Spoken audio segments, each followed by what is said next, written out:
Friends, नमस्कार, जय हिंद। और आज का जो लाइव आए हम फेसबुक पे लाइव, आज का लाइव शानदार रहेगा और ऐतिहासिक भी रहेगा। आज का लाइव इंफॉर्मेशन से, नॉलेज से भरपूर रहेगा। और आज का जो लाइव है वो एक विद्रोह है डायरेक्ट सेलिंग में। इंडस्ट्री के अंदर कुछ ऐसी चीजें चल रही हैं जो अपनी सोच, एक आम आदमी की सोच से परे चल रही है। और हमने एक बेड़ा उठाया इस देश को बचाने का, यूथ को बचाने का, इस इंडस्ट्री को बचाने का बेड़ा उठाया है। कुछ लोग सोच रहे हैं कि मुर्दाओं का देश है, मुर्दा है इस देश में, कोई बोल नहीं रहा। लेकिन दोस्त, देश मुर्दाओं का नहीं है। कुछ लोग थे जो शर्म के मारे बोल नहीं रहे थे, कुछ लोग थे जो अपने परिवार की स्थितियों को बयान नहीं कर रहे थे, और कुछ लोग थे जो ये सोचकर कि परमात्मा आपको देखेगा चुप रह गए। इसका मतलब ये नहीं है कि देश में मुर्दा है या देश में कोई बोलने वाले नहीं है। जी हाँ, डायरेक्ट सेलिंग इंडस्ट्री क्या अगर आज बात करें, वर्ल्ड वाइड एक अलग है, लेकिन इंडियन डायरेक्ट सेलिंग पे मैं आज बात करूंगा आपके साथ कि भारत के अंदर डायरेक्ट सेलिंग में पिछले 25-26 सालों में क्या चल रहा है, इसको कौन चला रहे हैं, किसकी साजिशें हैं और क्या षड्यंत्र रचे जा रहे हैं इस डायरेक्ट सेलिंग के अंदर, उस पर आज हम बात करेंगे। और एक जाने माने चेहरे इस इंडस्ट्री के अंदर जो अपने आप को आका समझ बैठे हैं, जो अपने आप को कुछ ज्यादा ही ऊपर समझ बैठे हैं, ये पब्लिक है दोस्त, सब जानती है। इस पब्लिक को सब पता है अंदर क्या है बाहर क्या है, ये सब कुछ पहचानती है। पब्लिक है ये सब जानती है, पब्लिक है ये पब्लिक सब जानती है। तो आज मैं बात करने वाला हूं मिस्टर सुरेंद्र वत्स जी के साथ। आप लोग इस वीडियो को फेसबुक पे एडिट कर करके, कटिंग कर करके, जो आपको अच्छा लगे वो निकाल निकाल कर मार्केट में फेंक दीजिएगा। फेसबुक पे उछाल दीजिए, यूट्यूब पे डाल दीजिए, व्हाट्सएप पे डाल दीजिए, जो चीज आपको कटिंग कर करके, क्योंकि हर बात हर आदमी को पसंद नहीं आती।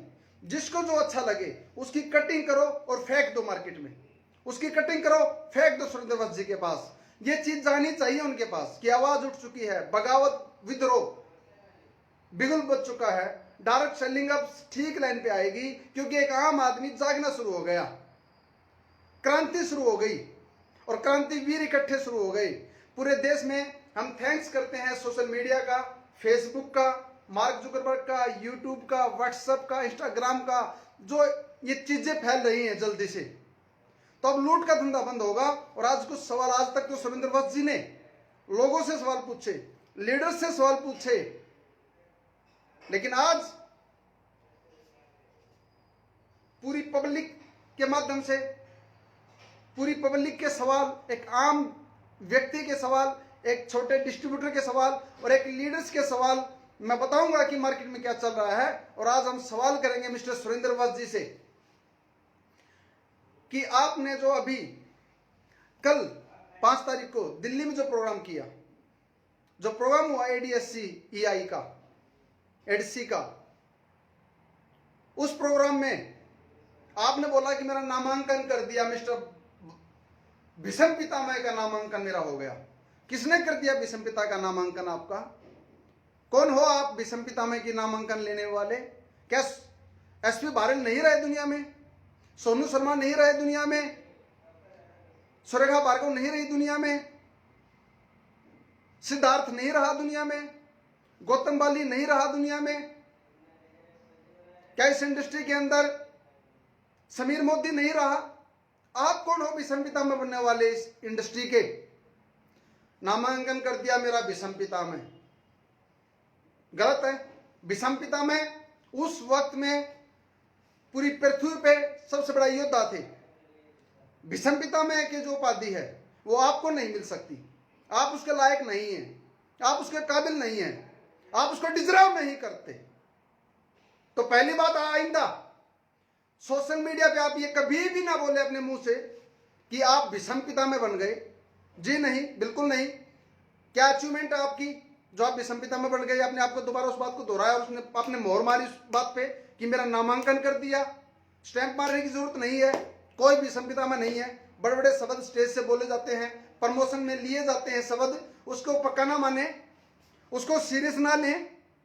कोई भी संपिता में नहीं है। आप बताऊंगा आज इस लाइव में मैं आप क्या हैं, खंडन करूंगा इस लाइव के माध्यम से कि आप क्या हैं। तो एक तो इस बात को खंडित करते हैं हम कि आप विषमपिता में की उपाधि के लायक हैं, बिल्कुल नहीं है आप। अभी इस इंडस्ट्री में दिग्गज आदमी बैठे हुए हैं, एक से बढ़कर एक ट्रेनर बैठे हुए हैं। नाम तो मैं किस किस का लूं, हम सबको नहीं जानते। जिनको मैं जानता था बड़े बड़े दिग्गज हैं। एसपी बारेल कहां और आप कहां साहब? अचीवमेंट बताइए क्या आपकी? आप कहेंगे मैं डायमंड बन गया। डायमंड एक रैंक है, अचीवमेंट क्या है आपकी? अचीवमेंट की बात करें, आपका पे आउट कितना है इस इंडस्ट्री के अंदर? सिद्धार्थ से बड़ा पे आउट है क्या आपका? एसपी बारेल जी से बड़ा पे आउट है क्या आपका? सोनू शर्मा से बड़ा पे आउट है क्या आपका? पवन मलिक से बड़ा पे आउट है क्या आपका? सुरेखा भार्गव से बड़ा पे आउट है क्या आपका? और जाने कितने हजारों लोग आपसे बड़े पे आउट पे हैं।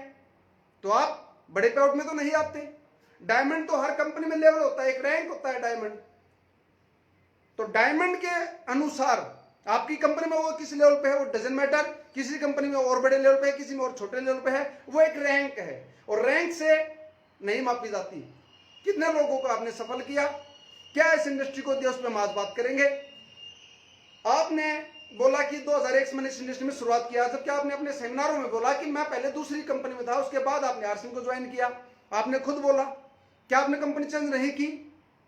जब आपने कंपनी चेंज की तो दूसरे क्यों नहीं कर सकते? जब आप कर सकते हैं तो दूसरे क्यों नहीं कर सकते? आज आप चैट विद सुरेंद्र वत्स चला रहे हैं, उस पर आप अलग अलग लीडर्स को बुला रहे हैं और उनकी एक स्टोरी, उनके बारे में एक प्रमोशनल वीडियो, एक इंट्रो डालते हैं। ये आ रहे हैं, ये आ रहे हैं, और पता नहीं क्या क्या उनकी वीडियो बनाकर बड़ा चढ़ाकर आप दिखा रहे हैं, लोगों को बता रहे हैं और बताते हैं कि इस इंडस्ट्री के सफल कैसे। आपके लाइव में आए, आपके चैट विद सुरेंद्र पे आए राकेश शर्मा जी, दिखाओ पे आउट कितना है। आपकी बातों को छोड़ें, झूठे गपोड़ को छोड़ दें, एक बार सच पे आए। राकेश शर्मा जी का पे आउट कितना है? प्रमोद गुलाटी जी का पे आउट कितना है?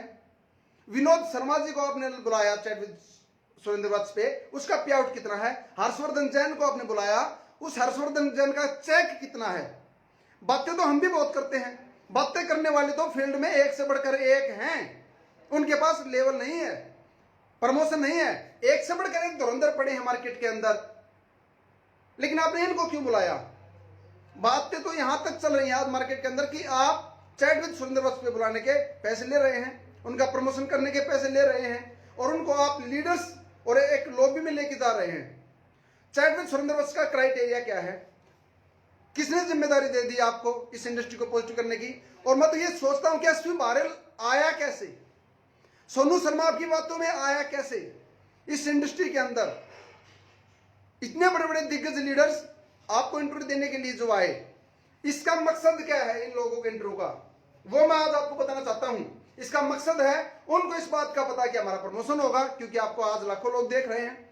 उनका मकसद है कि उनकी कंपनी हाईलाइट होगी, उनका मकसद है कि वो हाईलाइट होंगे, चेहरे बनेंगे। और आपका मकसद साफ है, आप पैसा इकट्ठा करना चाहते हैं। आपका मकसद साफ है, आप 48-48 मिनट की, 50-50 मिनट की, आधे घंटे की, एक घंटे की वीडियो को डालते हैं। और आज बेचारे भोले वाले डिस्ट्रीब्यूटर, इस इंडस्ट्री के छोटे छोटे डिस्ट्रीब्यूटर, ना समझ डिस्ट्रीब्यूटर्स उस वीडियो को देख रहे हैं, सोचेंगे कि इसको देखकर हम अमीर बन जाएंगे। आज आप लोगों ने जो एक सिस्टम बना रखा है, कभी तो आप आईडीएसए की बात करते हैं, कभी आप एफडीएसए की बात करते हैं, अभी एक नई और संस्था आपने बना दी, association of direct selling entities of India, ADSEI है क्या ये? अब एक आम आदमी सोचेगा ये कोई गवर्नमेंट ने संस्था बना दी। एक आम डिस्ट्रीब्यूटर को नहीं पता, धोखा परगलाना बहकाना सकते हो। कल लोग पूछ रहे थे आईडीएसए में हो क्या आप, नई कंपनी से लोग पूछ रहे थे एफडीएसए में हो क्या आप, आज एक और चीज पूछेंगे ADSEI में हो क्या आप। 5 कंपनी इसमें आई। इसको मैं बोलूंगा दोस्तों, इसको बड़ी चीज ना माने। ADSE हो, एफडीएसए हो, कहां है आज एफडीएसए? क्या है एफडीएसए? इसको आप बड़ी चीज ना माने। और ये जो चीज आई आपके सामने। लोगों को भ्रमित किया जा रहा है। जिस प्रकार से मजदूर यूनियन होती है, मजदूरों की एक यूनियन होती है कि मजदूरों के साथ अत्याचार ना हो तो वो एक यूनियन बना लेते हैं। जैसे एक ट्रक और टेम्पो यूनियन होती है ताकि उनके साथ कोई छलकपट ना हो, उन पर कोई दिक्कत आ जाए तो वो इकट्ठे हो जाए। स्टूडेंट यूनियन होती है, बेरोजगारों की यूनियन होती है। इसी प्रकार से ये एक मात्र यूनियन बनाई इन लोगों ने कि कल को अगर इनके ऊपर कोई शिकंजा कसा जाए, कल को अगर इनके ऊपर कोई आपत्ति आ जाए तो ये सब इकट्ठे हो जाएं। और ये बात पवनदीप अरोड़ा ने बोली, स्टेज के ऊपर बोली। क्या बोला? पवनदीप अरोड़ा जी बोलते हैं,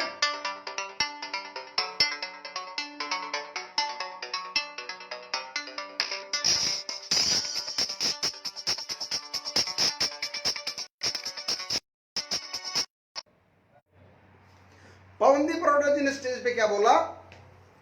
उन्होंने बोला कि दोस्तों 2011 में 10-11 में जो आरसीएम पे नौबत आई और 1 से 1.5 साल लग गया खुलने में, अगर यह यूनियन होती तो 2 से 3 दिन में हम खुलवा देते। मतलब गलत किया तो भी आप जल्दी करवा देते। बंद क्यों हुई आपको पता है कारण का? क्या था? Loyalty plan. लाखों लोगों के पैसे को बर्बाद कर दिया। 4000 करोड़ का घोटाला हुआ था। कैसे खुलवा देते आप 2 से 3 दिन में? प्रेशर बना के गवर्नमेंट पे। और फिर बोलते हैं कि दोस्तों हमें संगठित होना होगा, हमें एक होना होगा, नहीं तो कल को कोई भी नौबत आ जाएगी। जब आप लीगल हैं, जब आप एथिकल हैं, जब आप सही बिजनेस कर रहे हो तो डर किस बात का? डर क्यों रहे हो फिर गवर्नमेंट से? भारत सरकार से क्यों डर रहे हो? लोगों से क्यों डर रहे हो? फिर क्यों इकट्ठा झुंड बना रहे हो आप लोग?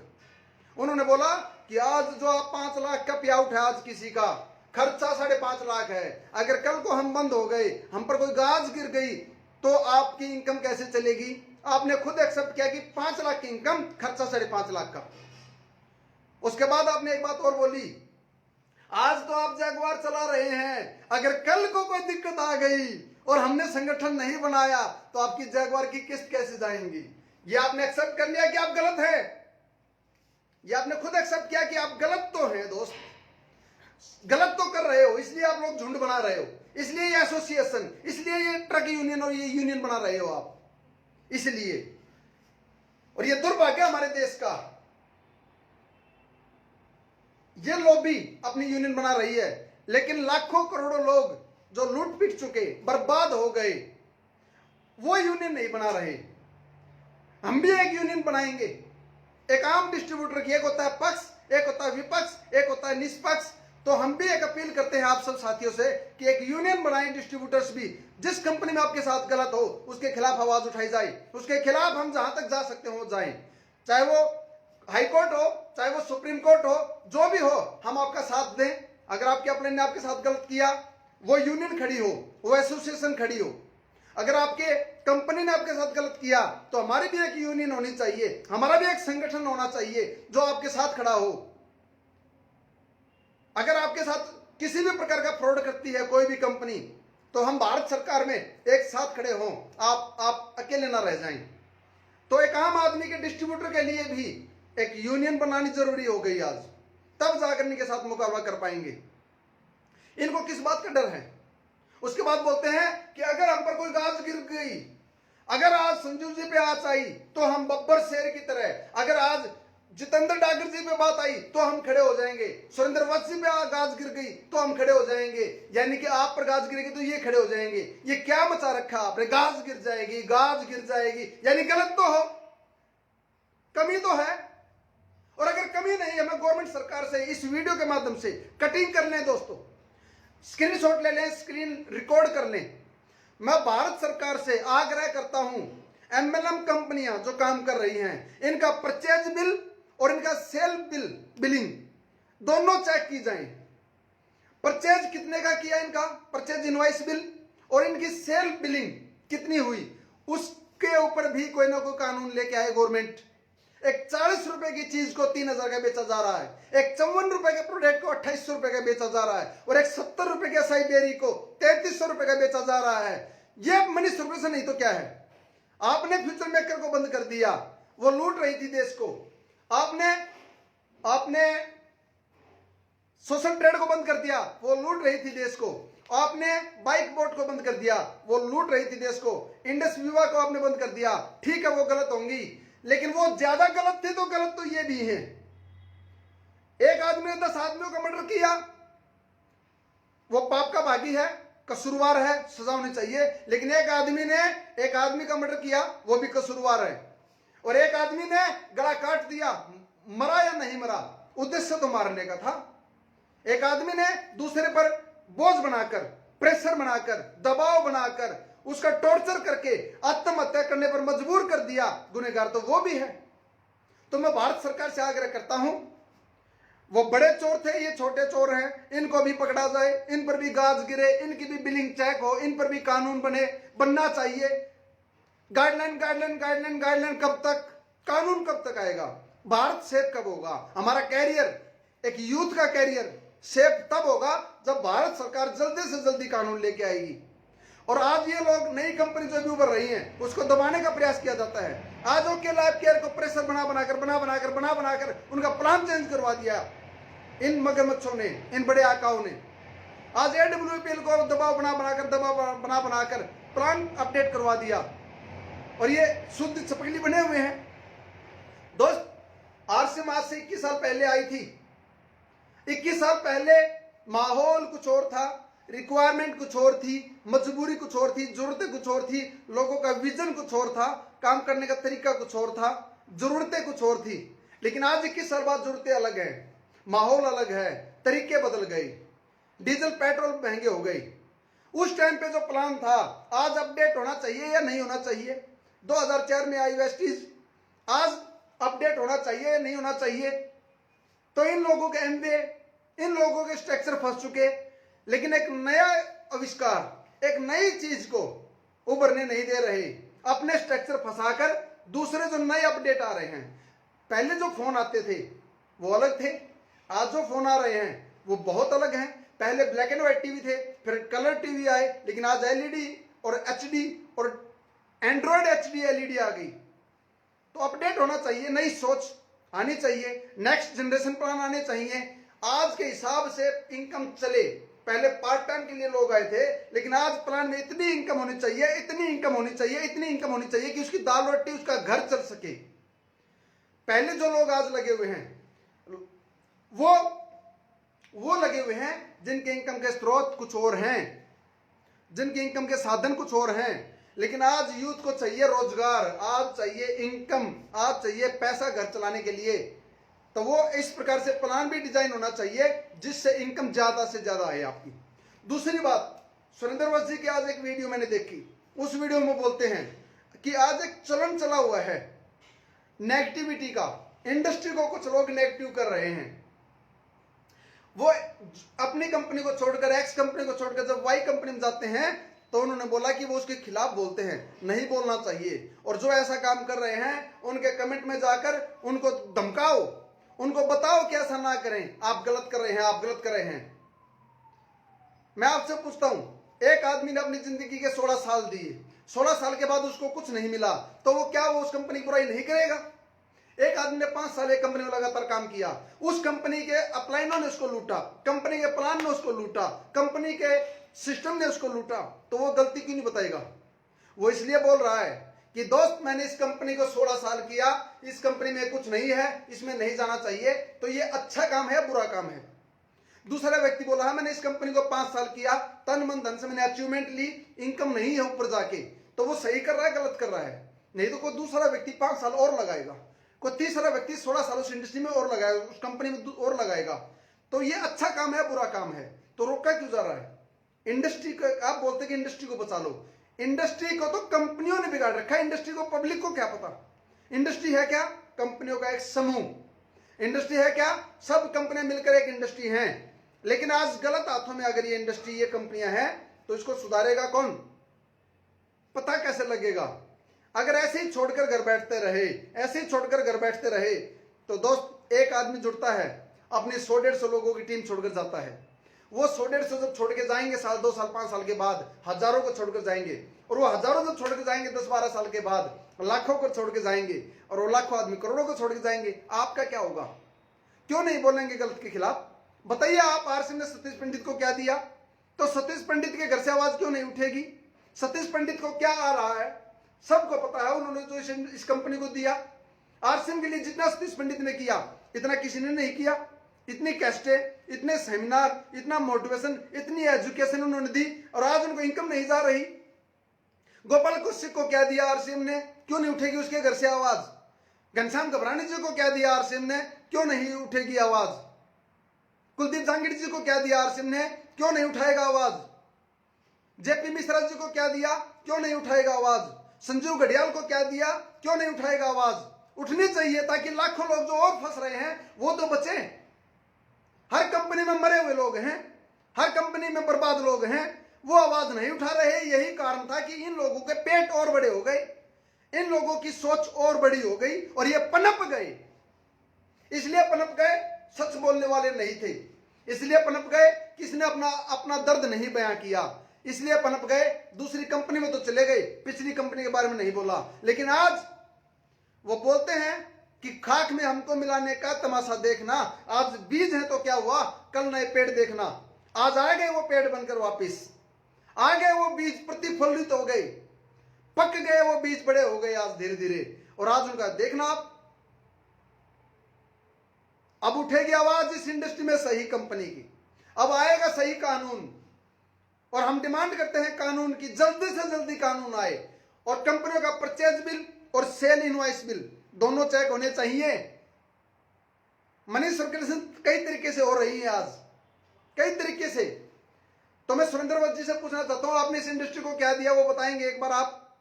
आपने एक नया एजुकेशन सिस्टम बना रहे हो, चैट विद सुरेंद्र वत्स से तो आप पैसा कमा रहे हो। आप इन लोगों के चेयरमैन में जाकर बन जाते हो। अब आपने एक नया गोरख धंधा पैदा करने की सोची, इनकम जनरेट करने की सोची, वो है A to Z एजुकेशन। आपने बताया कि हम आपको बताएंगे लिस्ट मेकिंग कैसे करें, फॉलो अप कैसे करें, प्लान कैसे दिखाएं। आप A to Z नॉलेज देंगे और उसको आप बेच रहे हो 4,000 रुपए में, 3,999 आपने रेट बताया उसका। किसको बेवकूफ बनाओगे आप? आपने अपने घर में कोई पैदा किया नेटवर्कर, कोई सफल व्यक्ति आपके परिवार में पैदा किया आपने, अपने खानदान में कोई लीडर बनाया आपने, उसके बारे में बताया वो कौन है?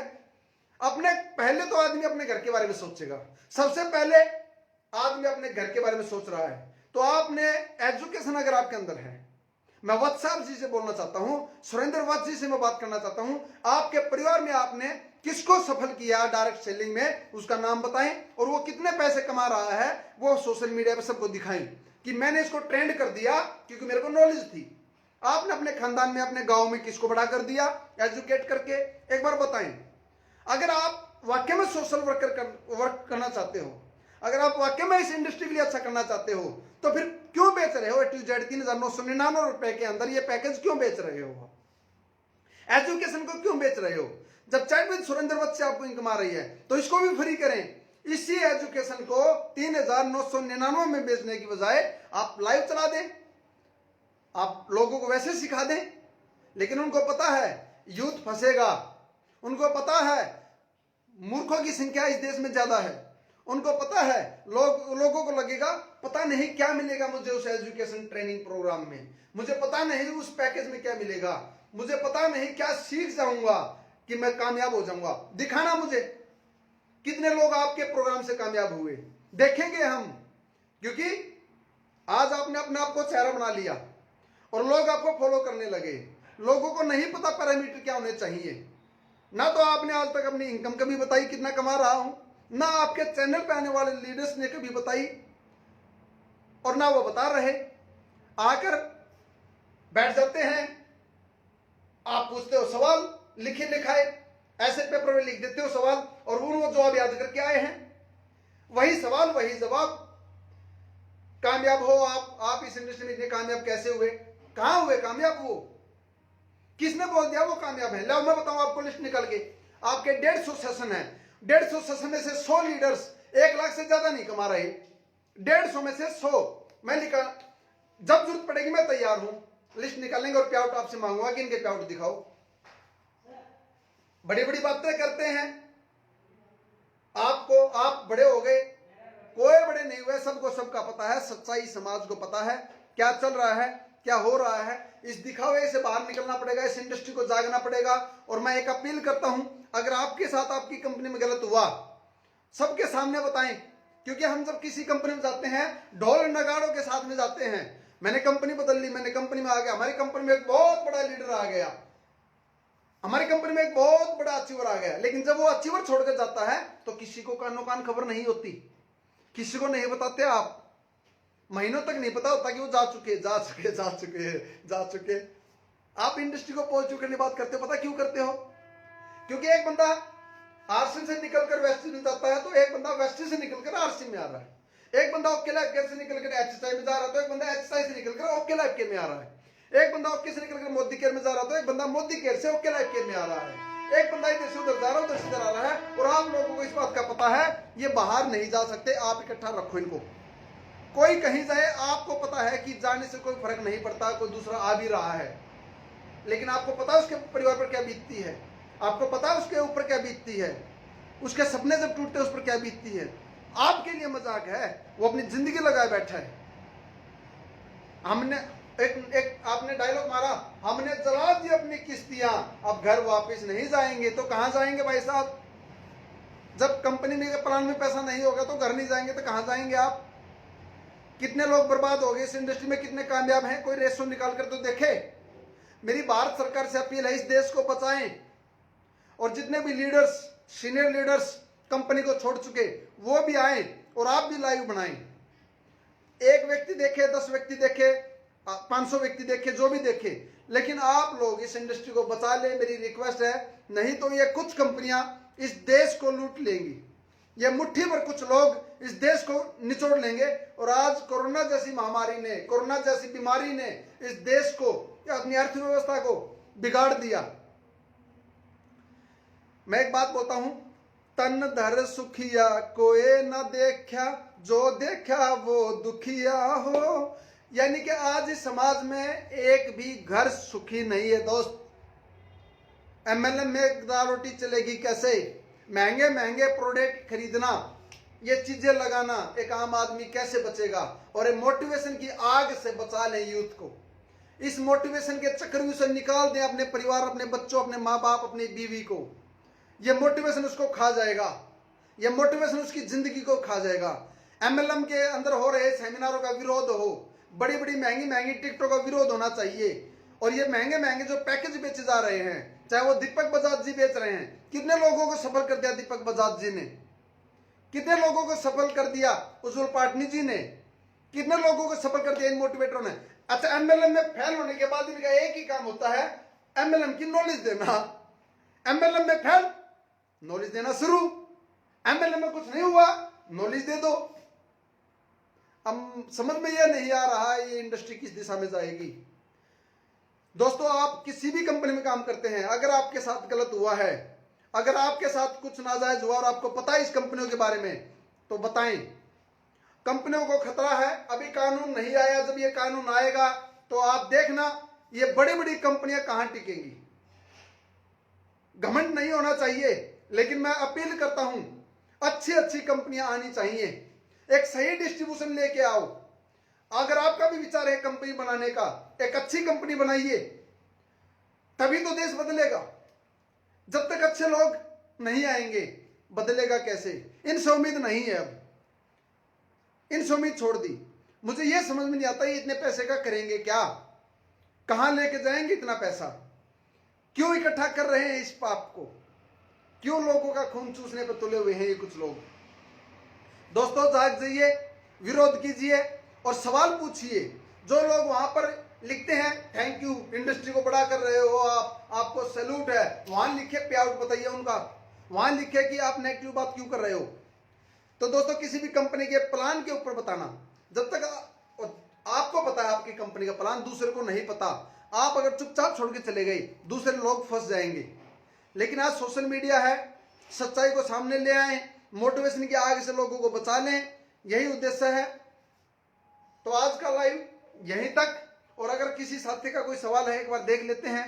हम किसी के बाप से नहीं डरते, ये जीवन इस देश के लिए कुर्बान है मेरा, मैं इंडस्ट्री के लिए कुर्बान हूं, मैं अपनी टीम के लिए कुर्बान हूं, मैं अपने देश को बचाऊंगा, क्योंकि मेरे को इस इंडस्ट्री ने कुछ दिया, इस इंडस्ट्री ने मेरे ऊपर जो भी अच्छा या बुरा असर डाला, लेकिन इस देश के लिए मैं कुछ करके जाऊंगा, ये मैं अपने आप से प्रण करता हूं।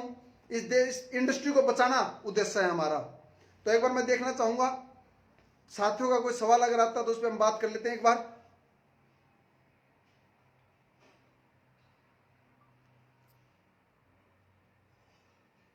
इन लोगों को लगा था कि देश मुर्दों का है, इन लोगों को लगा कि तुम्हें बोलना आता है, लोग बाकी बेवकूफ हैं। ऐसा नहीं है दोस्त।